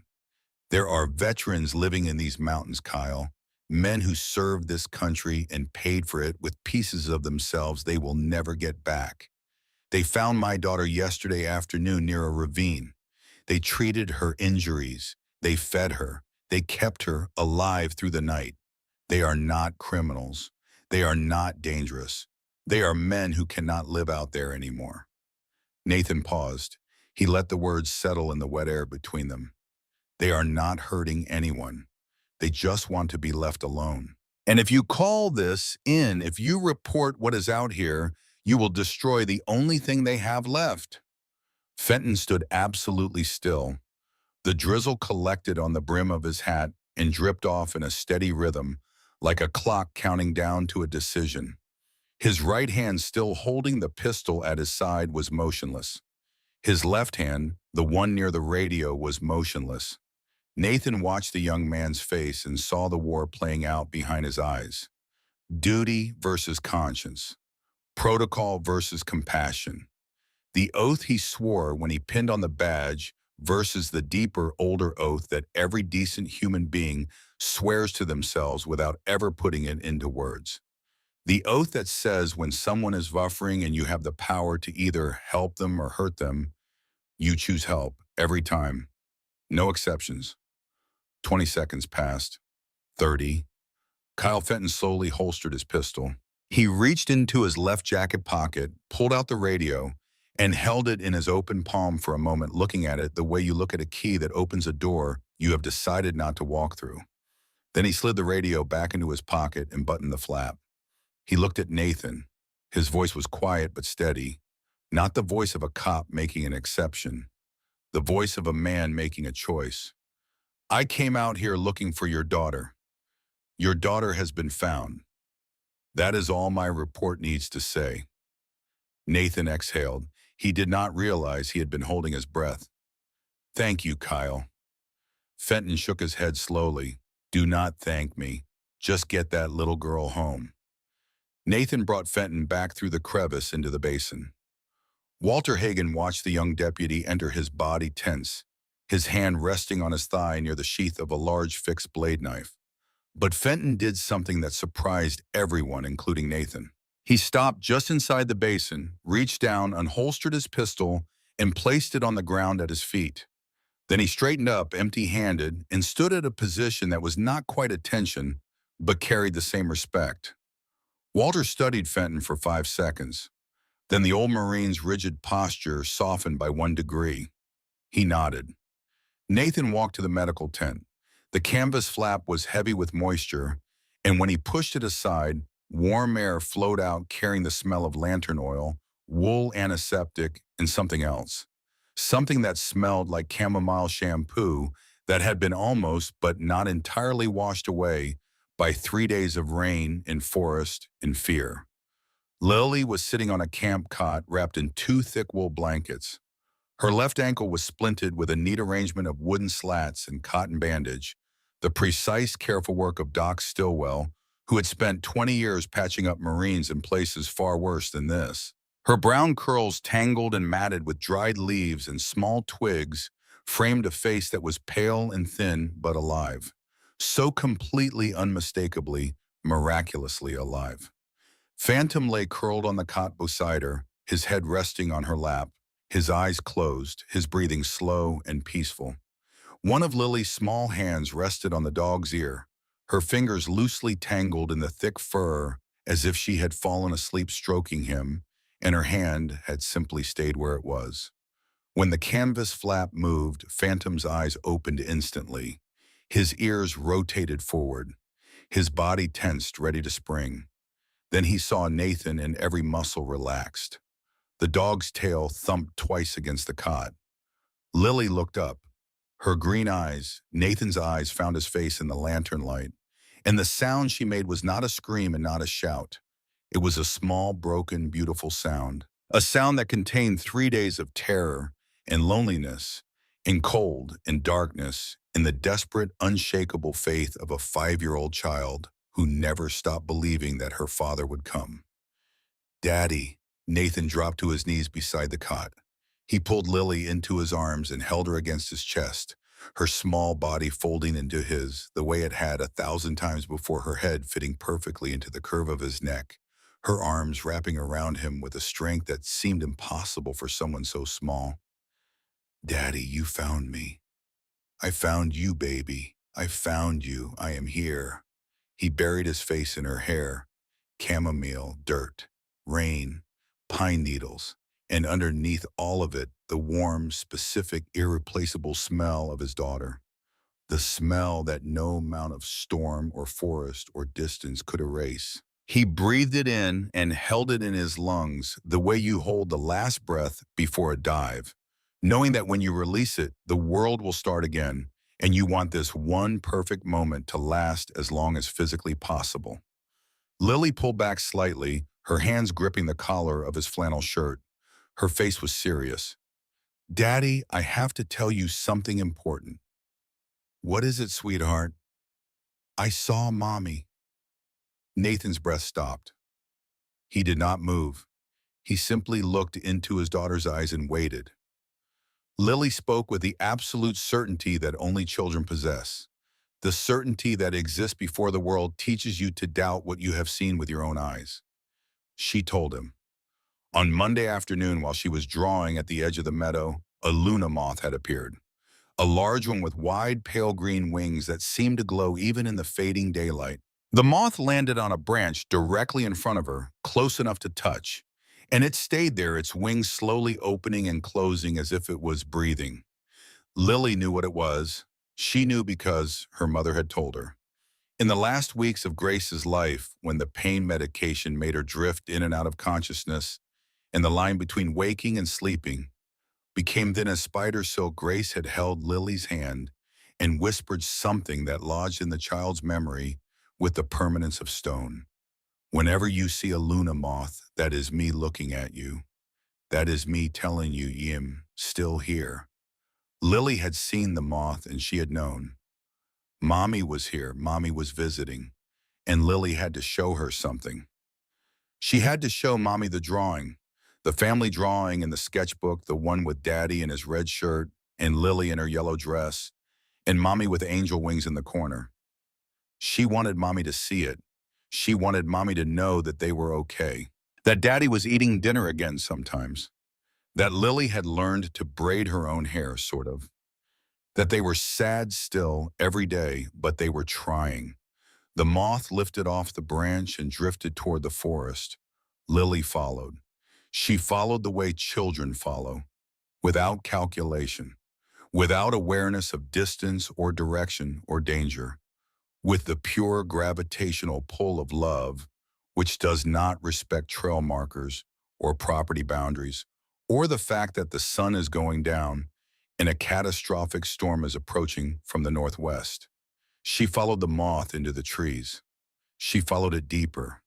She followed it up a ridge and down the other side, her small rain boots slipping on wet leaves, her headband catching on a root and pulling free from her hair without her noticing. She followed until the moth flew higher than she could see and the light was gone and the rain began, and she did not know where she was. She slipped on the rocks near the ravine. Her ankle twisted, and she heard a sound like a stick snapping, except the sound came from inside her own body. She cried out. She crawled under a rock overhang and curled into a ball. She held her sketchbook against her chest, protecting it from the rain with her body, because the drawing was inside and the drawing was for Mommy, and she would not let it be destroyed. She spent the night there. She spent most of the next day there, drifting in and out of a sleep that was not really sleep, but the body's way of conserving heat when there is not enough to go around. And then she heard voices, and men were there, big men with rough hands and gentle voices, and one of them picked her up and carried her through the rain to a place that was warm and dry and had fires and blankets. And then the dog came. Phantom walked into the medical tent without being called. He went straight to Lily, lay down beside her, and placed his head on her lap. Lily, who had been shaking and crying since the men brought her in, went still. She looked down at the gray and white dog with the serious eyes and the warm body, and she did something that the hardened soldiers in this camp would remember for the rest of their lives. She took the survival ration bar that Doc Stillwell had given her, the only food she had, and she broke it in half. She gave one half to Phantom. She kept the other half for herself. Then she wrapped her tiny arms around the dog's thick neck, pressed her face into his wet fur, and whispered, "Do not be scared. My Mommy is in heaven. She will protect both of us." In that moment, something inside Phantom changed. The dog had lived in the camp for 4 months. He had been fed by every man there. He had been treated by Doc Stillwell. He had slept beside fires and under canvas and never lacked for shelter or companionship. But he had never attached to anyone. He existed among these men without belonging to any of them. A permanent guest, a friendly ghost, until a 5-year-old girl, cold, frightened, injured, and alone, shared her only food with him and promised him her dead mother's protection. The bond that formed in that moment was instantaneous, absolute, and unbreakable. It was the kind of bond that exists at the deepest level of canine instinct, the ancient primal imperative to protect the most vulnerable member of the pack at any cost. Phantom had found his person, and when Nathan did not come, and the night wore on, and Lily fell asleep with her hand on his ear. Phantom did what no one in the camp expected. He left. He slipped out of the medical tent. He found the crevice in the limestone. He squeezed through it, past the guards into the storm, and he followed a scent. Not Lily's scent, a scent that was similar to Lily's but older, heavier, laced with coffee and wood smoke and the metallic tang of sweat and fear. A scent that belonged to the person that Lily had been calling for in her sleep. Daddy.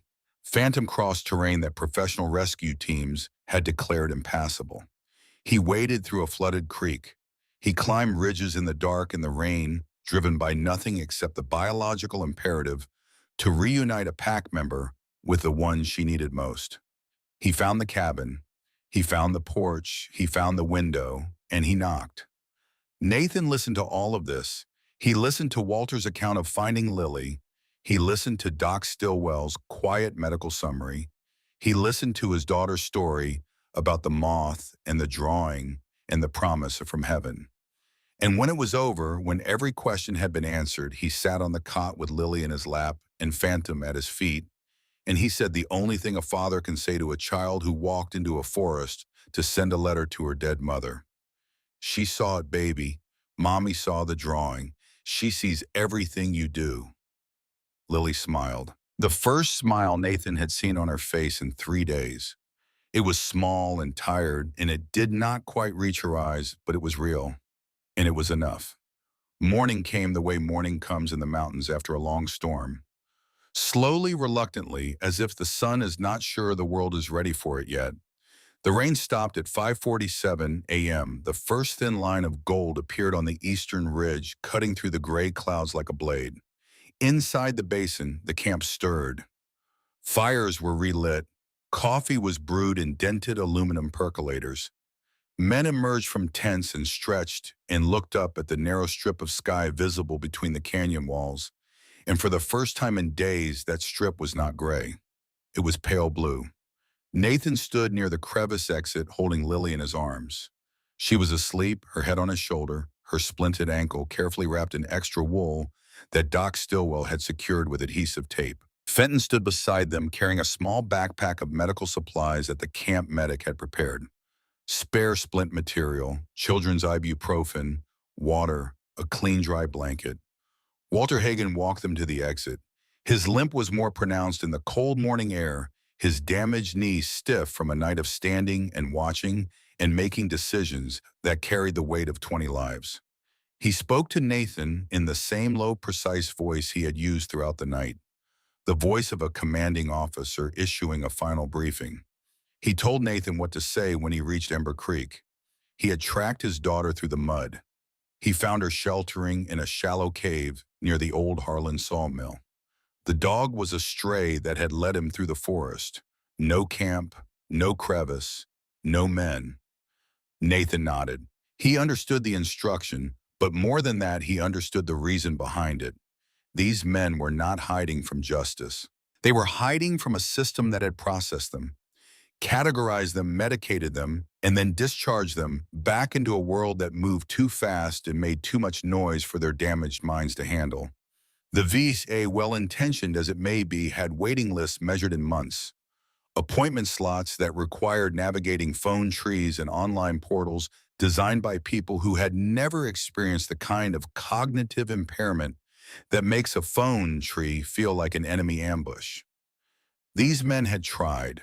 They had all tried. And the system, with its fluorescent lights and its crowded waiting rooms and its endless paperwork, had failed them. Not out of malice, out of scale, out of the simple, terrible mathematics of too many broken men and not enough resources to fix them. This camp was not a protest. It was not a statement. It was a last resort. Nathan shook Walter's hand. The handshake lasted longer than the first one. 2 veterans, 2 wars, 1 promise. Nathan turned to Tommy. The red-headed man stood a few steps back, hands in his jacket pockets, his weight shifting from one foot to the other. The posture of a man who does not know how to say goodbye because he has spent 13 years practicing disappearance instead. Nathan did not say, "Come home." He did not say you need help. He did not say any of the things that well-meaning people say to broken veterans, the things that sound compassionate but feel like accusations. What he said was simple. My cabin has a spare room. Lily needs an uncle. Whenever you are ready, Tommy. No rush, no pressure, just an open door. Tommy looked at the ground. Then he reached inside his field jacket and pulled out a small metal object. His dog tag. The one that had been stamped at Fort Riley in 2008. The one that he had worn around his neck the morning the RPG hit the wall. The one that he had carried for 15 years through Afghan villages and homeless camps in Appalachian forests as the last physical proof that he had once been someone with a name and a rank and a place in the world. He held it out to Nathan. Keep this for me. When I come to take it back, you will know I am ready. Nathan took the dog tag. He threaded it onto his silver chain next to his own tag and Grace's wedding ring. 3 pieces of metal against his chest now. 3 tethers to the people who had shaped his life. He turned toward the crevice, and then he stopped, because Phantom was not following. The gray and white German shepherd stood in the middle of the camp, exactly halfway between the medical tent and the limestone exit. His tail hung low, swaying slowly, uncertainly. His head turned one way toward the tents and the fires and the men who had saved his life 4 months ago. Then it turned the other way toward Nathan and the sleeping child in his arms. The dog was choosing. Walter Hagen saw the hesitation. He walked slowly to Phantom, his bad knee grinding with every step, and knelt down in the damp earth. He placed his calloused hand on the dog's head and rubbed the thick fur behind his ears. Walter looked up at Nathan, and for the first time the old Marine smiled. It was a small smile, tired and bittersweet, but it was real. A true soldier always knows who needs his protection the most. He chose your family, Nathan. Take good care of him. Walter gave Phantom a final pat. The dog licked Walter's hand once, a gesture of gratitude and farewell, compressed into a single wet touch. Then Phantom turned, trotted through the crevice, and emerged on the other side next to Nathan's boots. He pressed his wet flank against Nathan's leg, looked up at Lily sleeping on her father's shoulder, and walked forward into the morning light. The trek down the mountain took 3 hours. They chose a longer route than the one Nathan and Phantom had taken in the dark, avoiding the flooded creek and the steepest slopes, following ridgelines where the footing was more stable. The forest was transformed. What had been a nightmare landscape of mud and darkness and howling wind was now a cathedral of mist and golden light. Sunbeams slanted through the canopy at shallow angles, turning the residual moisture in the air into a fine luminous haze that made every surface glow. Droplets of water hung from the tips of hemlock needles like tiny glass ornaments. Spider webs stretched between branches, each strand beaded with moisture, catching the light and transforming into delicate strings of diamonds. The destruction was still there. Fallen trees blocked the trails. Mudslides had carved brown scars into the green slopes. The creeks were still running high and fast, their banks scoured clean by the flood. But the violence was over. The storm had spent itself. The forest, resilient and ancient and patient beyond human comprehension, was already beginning the process of repair that it had been performing for 10,000 years. When they reached the Ridge Fork trailhead, 2 miles from Ember Creek, Fenton keyed his radio. "Sheriff, this is Fenton. I located Nathan Burrows and his daughter. The child is alive. Sprained ankle, mild hypothermia, stable condition. Requesting ambulance at the Ridge Fork trailhead." Silence on the radio. 3 seconds. 4. 5. Then Branton's voice, and it was a voice that Nathan had never heard from the gruff, practical sheriff. It was shaking. "Copy that, Fenton. Ambulance is on the way." Martha Calloway was standing at the trailhead when they emerged from the forest. She had been standing there since before dawn. She had not slept. She had walked 2 miles from the cabin in the dark on arthritic knees through mud and debris, and she had planted herself at the spot where the trail met the road, and she had not moved. When she saw Nathan step out of the tree line with Lily in his arms and a gray and white dog at his side, Her legs gave way. She did not collapse dramatically. She simply sank slowly onto a fallen log beside the trail and sat there with her hands in her lap, shaking. Her eyes were dry.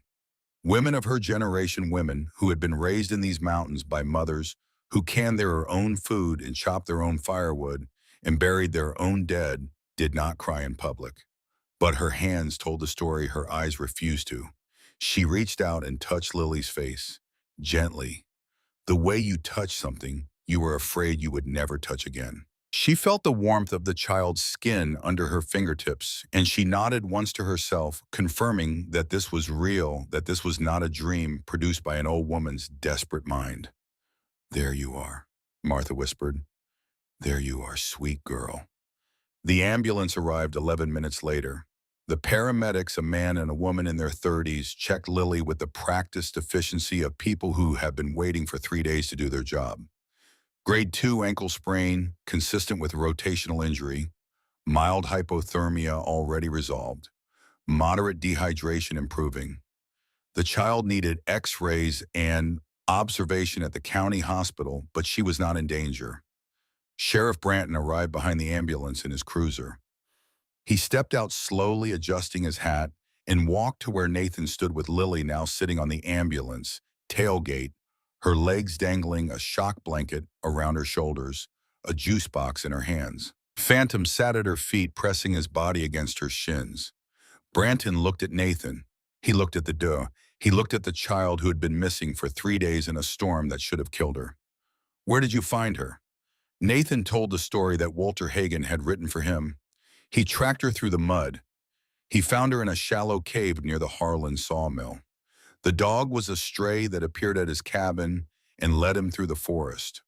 That was all. Branton listened. His eyes moved between Nathan and Fenton and the chone. He was a sheriff with 22 years of experience, a man whose entire career had been built on the ability to detect when someone was not telling the complete truth. And Nathan was not telling the complete truth. Both of them knew it. But Branton was also a man who had lived his entire life on the edge of these mountains. A man who understood that the forest keeps secrets and that some of those secrets are kept for good reasons, and that a wise man does not dig in ground that is better left undisturbed. He nodded slowly. He wrote something in his notebook. He closed the notebook and put it in his shirt pocket. "Glad you found her, Nathan. That is one hell of a dog." The case was closed. 7 days later, the storm had passed. Ember Creek returned to its routines with the steady, unhurried resilience of a community that has weathered worse. The Ridge Fork Trail was still closed for mudslide cleanup. The roof of the Methodist church had lost 3 sheets of tin to the wind. The ancient oak in the town square had dropped a branch the size of a small car. But nobody had died, and Lily Burrows was home. Saturday morning, Nathan stood on the cabin porch, a mug of black coffee in his hand, wearing his familiar red and dark navy plaid flannel shirt, unbuttoned over a gray t-shirt. The air was crisp and clean scrubbed, pure by a week of rain. The mountains were on fire with color, the maples and oaks putting on their annual display of red and gold and orange, as if the storm had never happened. Mist hung in the hollows like slow-moving rivers of white silk, drifting between the ridges on a current of air so gentle it barely moved the wind chime that Grace had hung from the perch beams 6 years ago. Through the open living room window, Nathan could see Lily on the sofa. Her splinted ankle was propped on a pillow. Her sketchbook was open on her lap. Martha had recovered the book from the yard after the storm and dried every page individually, pressing each one flat between sheets of newspaper and heavy books until the paper was smooth again. The drawings had survived. The moth with the half-finished wings. The family portrait with Angel Grace in the corner. All of it Lily was drawing. A new picture. Phantom lay beside her on the sofa, his head resting against her hip, his eyes closed, his breathing slow and deep. One of Lily's hands moved the crayon across the paper. The other rested on Phantom's ear, her fingers absently stroking the soft fur in a rhythm that matched the dog's breathing. Nathan stepped inside quietly. He stood behind the sofa and looked at the drawing his daughter was making. Four figures. Daddy, tall brown-haired, wearing a red shirt. Lily, small curly-haired in a yellow dress. Mommy in the upper corner with angel wings and a smile. And a fourth figure new drawn with careful attention. A large dog with a gray and white coat standing between Daddy and Lily, looking straight out of the page with two bright dots for eyes. Above the dog, in uneven, wobbling letters that leaned in different directions, like a fence built by someone who has not quite mastered the concept of straight lines, Lily had written the dog's name. Fantum. Nathan smiled, not the half-smile he had been managing for the past 18 months. Not the polite, functional expression he wore when Martha brought soup or when the cashier at the Ridgeline Diner asked how he was doing. This was a real smile. It started somewhere deep in his chest, traveled upward through the muscles of his face, and arrived at his eyes where it settled and stayed. He walked back to the porch. He leaned against the railing, looked out at the mist covering the mountains, and raised his coffee mug to his lips. On his chest, three pieces of metal hung on the silver chain. His dog tag, Grace's wedding ring, Tommy's dog tag. They clinked softly against each other in the morning breeze, a tiny private music that only he could hear. Somewhere out there, beyond the mist, beyond the tree line, beyond the hidden crevice in the limestone cliff, Walter Hagen was lighting the morning fire. Doc Stillwell was brewing coffee in a dented percolator. Dawson was ending the night watch. Mercer was checking the perimeter. And Tommy Rourke was sitting at the edge of the basin watching the same sunrise, thinking about a cabin 3 miles down the mountain that had a spare room and a 5-year-old girl who needed an uncle. Maybe today, maybe next week, maybe next year. Tommy would decide when he was ready. Nathan would be here when he did. 3 weeks later, a Thursday evening, late October. The first frost had come and gone, leaving a thin crust of ice on the water barrel beside the cabin and turning the meadow grass from green to pale gold. Lily was asleep in her bedroom, her ankle finally free of its wrapping. The bone healed the bruising faded to a faint yellow shadow. Phantom lay on the braided rug beside her bed, his body stretched across the doorway like a living barrier, his ears twitching at every sound the old cabin made in the cold night air. Even in sleep, the dog was on watch. Nathan sat on the porch in the darkness, reading a worn paperback by the light of an oil lantern. The book was one of Grace's favorites, dog-eared and spine-cracked, from dozens of readings, and holding it felt like holding a piece of her. The night was quiet, the kind of mountain quiet that is not silence at all, but a symphony of small sounds. Crickets in the grass, an owl in the oak tree behind the cabin, the distant, rhythmic murmur of the creek at the bottom of the hollow, running clear again after weeks of brown floodwater. A sound at the edge of the meadow. Not a deer, not a fox, not the random crunch of leaves under the weight of a falling branch. This was the sound of a boot on grass, a single careful step, then another, then stillness. Nathan looked up from his book. His eyes adjusted to the darkness beyond the lantern's glow, found the tree line. And there at the exact spot where the meadow met the forest, where the maintained world ended, and the wilderness began, a figure stood, tall, thin, motionless, backlit by the faintest wash of moonlight that had found its way through a gap in the clouds. The figure did not step forward. It did not speak. It did not wave. It simply stood there at the boundary between two worlds for a span of time that might have been 5 seconds or might have been 30. Then it stepped backward. 1 step. 2. The shadows of the forest reached out and pulled it in the way the tide pulls a shell back into the ocean, and the figure was gone. Nathan looked at the place where it had stood. He did not get up. He did not call out. He did not reach for a flashlight or walk across the meadow to investigate. He knew who it was. He had known from the first footstep. Nathan placed his hand on his chest over the 3 pieces of metal that hung against his heart. He felt them through the flannel, the sharp edges of 2 dog tags, the smooth curve of a wedding ring. He pressed them into his skin and held them there. Whenever you are ready, Tommy. He said it quietly, not to the figure that was already gone, not to the forest, not even to himself exactly. He said it to the night, to the mountains, to the vast, breathing, ancient darkness that held so many secrets and so many broken men and so much courage that the world would never see and never know about.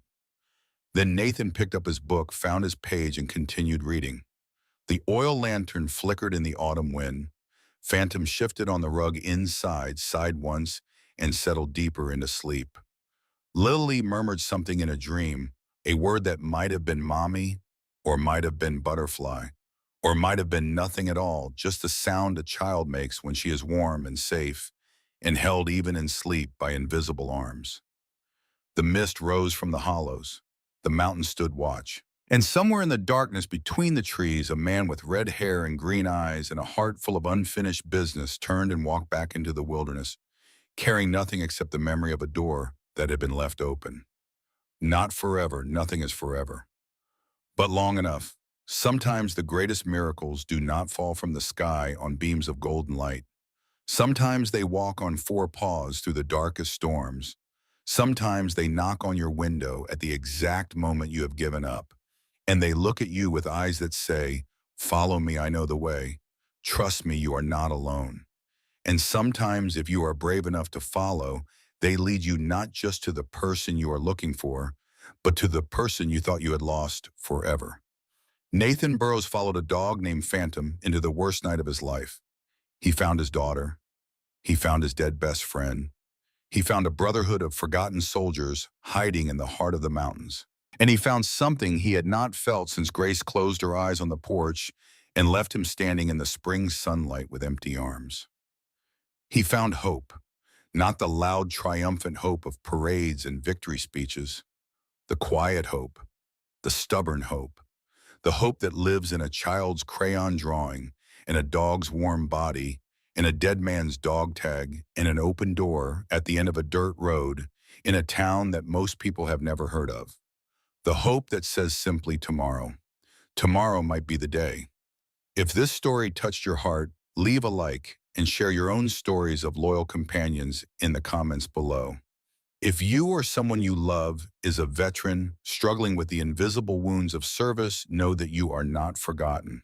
You are not invisible, and you are never, ever walking alone. Consider subscribing to Veteran Dog Tales to honor more of these incredible bonds between soldiers and the animals who save them. And before you go, click on the video appearing on your screen right now for another unforgettable journey of courage, loyalty, and the unbreakable spirit of those who serve. Thank you for listening. May you always find your way home.